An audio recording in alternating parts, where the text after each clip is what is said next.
Hi, I'm Virginie Likens from Roland Designs. At present, I'm working on recharting this beautiful little sampler worked in 1886 by Laurenze Nilsen. It's a Norwegian sampler, or at least Scandinavian, and the sampler, as you can see, is very faded.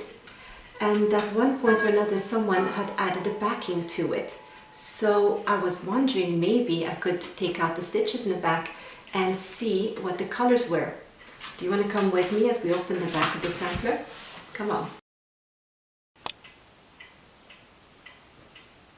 Alright, so here is the sampler, and I have a pair of scissors and my sewing kit. So maybe we need to use a needle to pull the stitches. So I'm just going to turn it over, and I can see that the hemming was very simple, so it should not be too difficult to undo. So I'm just going to go ahead and cut the little strings.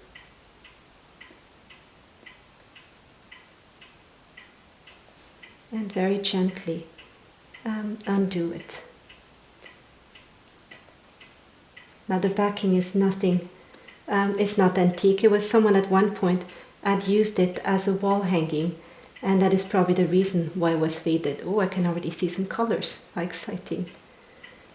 It's always amazing to see how brightly the colors were, the original colors behind samplers. It is very important to remember that even things you stitch with modern threads can get damaged if they are in direct sunlight. Really, direct sunlight is not good for any work of art.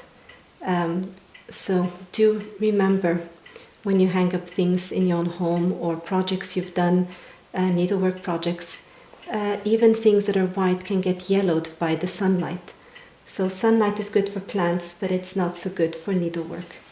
As you can see, we can already see the original colors. I can see blues and yellows and purples. This is going to be quite interesting.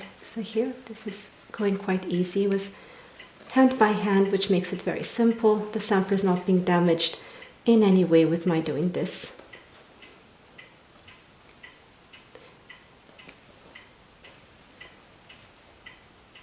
And there's a little more tight in the corner. I guess someone at one point thought it was a good idea to display it in their home. And sadly, it's probably the reason why here you can see already the colors, why the sampler has suffered so much discoloration. I'm just being very careful. I don't want to damage the actual sampler. And if I would frame it, I would frame it definitely with passepartout to give it a little bit of air between the cloth and the glass. There's a bit of a thread. I'm not going to. There we go. Okay, we're going to fast forward a little bit now. So here we have the sampler. It's all ready. I've detached it from the backing. So let's turn it around. So here we can see that the predominant colors, the reds, are still very bold, and they have kept their color. The blue also is still quite, has a definite color hue. But the purples and the yellows are just about completely faded away. It was probably a school sampler, so I can imagine that the person who stitched it either wanted to have it very colorful and use many different colors, or they used up the colors they had available. And I think originally it would have been quite bold, much bolder than even the back, which is faded. As I can see, I almost wonder if someone had not at one point tried to wash it. This often damages colors a lot.